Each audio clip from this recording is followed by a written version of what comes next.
This is the cake that I made for dinner parties, for potlucks, for picnics, and every year it was the cake that I packed up with a ribbon and gave to our son's teachers year after year after year. And now all of us can make this cake year after year, which is why it's this week's Genius Recipe, thanks to Dory.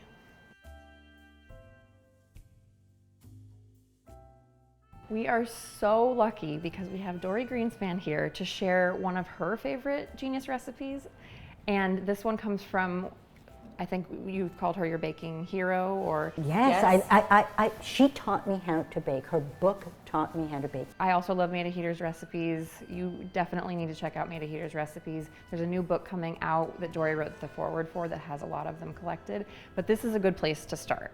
It's a really, really delicious lemon cake. The lemoniest lemon cake. Let's rename it. What parts would you like to do most or least? I'll just stand here and you can do everything. Oh, okay. And I've got a lot of baking going on. I leave a bowl of softened butter out on the counter so that I'm always ready. Some people use their hands to do this, and while I use my hands for just about everything, I really think a brush is a better tool here. One thing that's special about not just this cake, but a lot of Maida's recipes is how she likes to dust her pans. Often, instead of dusting it with flour, she uses breadcrumbs.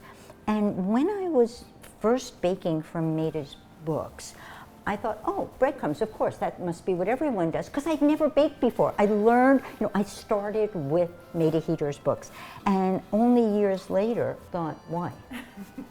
Oh, looks good. Okay. So the cake has the zest of 3 large lemons in it. That's a lot of lemon zest. But the reward for the zesting is the flavor. It's truly lemony.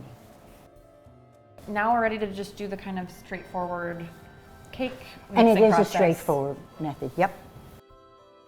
Baking is all about transformation, how the ingredients change, what they will become. When I started baking, I didn't have a mixer. I certainly didn't have a stand mixer. So I did most of my baking by hand. Creaming butter and everything? Yep. Yep. I made brioche by hand, which would, yeah. I don't want to do that again. Wow. I like baking with 4 hands. This is... If only they were attached to the same brain, then we'd be set. Do you still do this? Yeah, I do still do it. Okay, great. So this is so that I don't have a little poof of dry ingredients.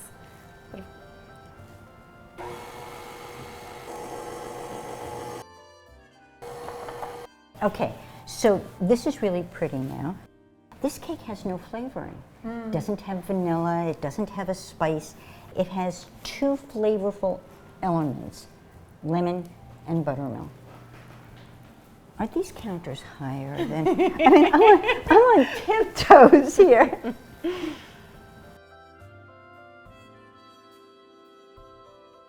When I worked with Julia, if I had put that in the pan like that and left, she would grab the bowl and bring it back and say, look at what you have in here. You need to clean the bowl.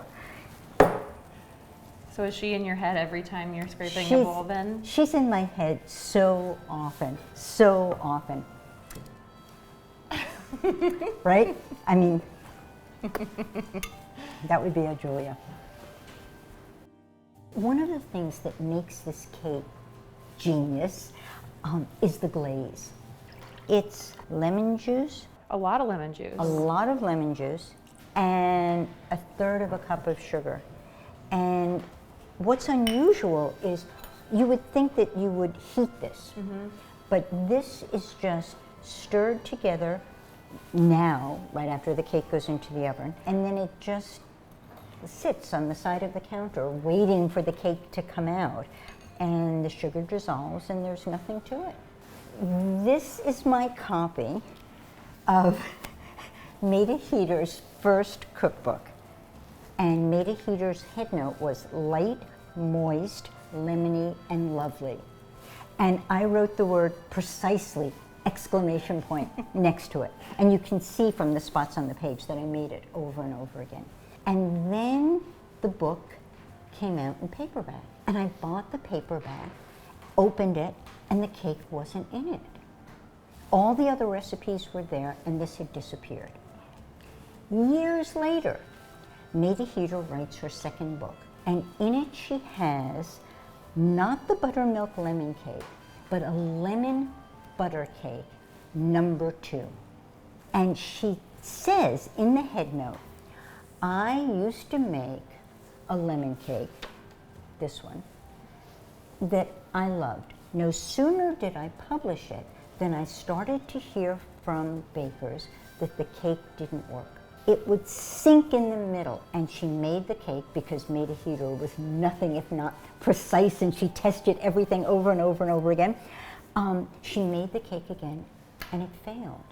I love this story. She's listening to Isaac Singer, who had won the Nobel Prize for Literature, speaking on television, and he says, the writer's worst problems are demons. They seem to live in the Singer household. And she said when she heard that, she knew what had happened to her recipe. Demons! Demons! The recipe was plagued by demons.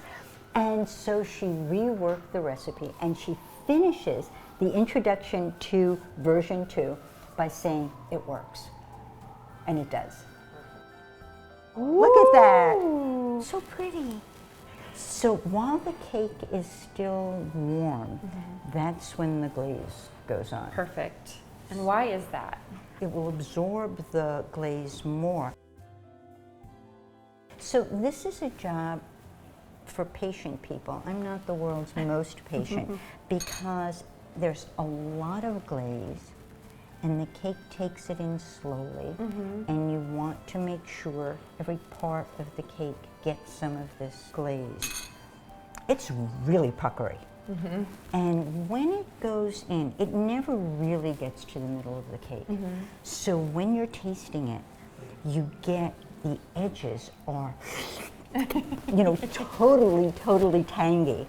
And then the cake itself is lemony, but you get that play of really puckery and not so puckery, and then it starts all over again as you get from the middle to go to the other end. Yeah, there's butter, yeah, there are eggs, but it's lemon, that's what you get. Transferring happening.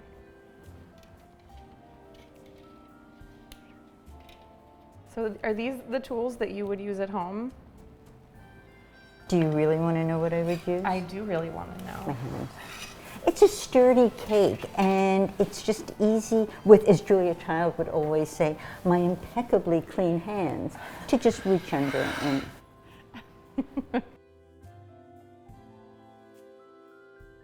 Don't look. Yep. Are you checking the crumbs? Oh, I'm just checking the crumbs. What are you looking for?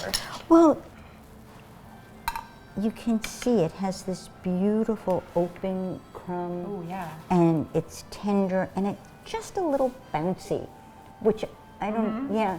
And I'm already sorry. Well, if you're doing it, I'm going to do it too. Oh, it's so soft.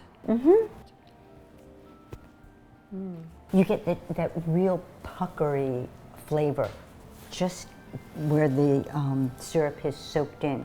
And this is fresh. Tomorrow, the flavor will be more even, but still puckery.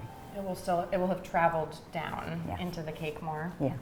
I am so happy that you discovered this cake and shared it with us, and now we're sharing it with all of you. I'm so happy to share it with you, and you, and you, and you. Thank you. Thank you so much. So Dory, what should people do? People should do what I do, which is I subscribe to your channel. I've been a Genius follower for a long time. So subscribe to the channel, like the video, and follow us everywhere. Well, yeah, follow Dory Greenspan, follow Food 52, buy all of Dory's books, bake all of her recipes. You will be so happy. Thank you, Dory.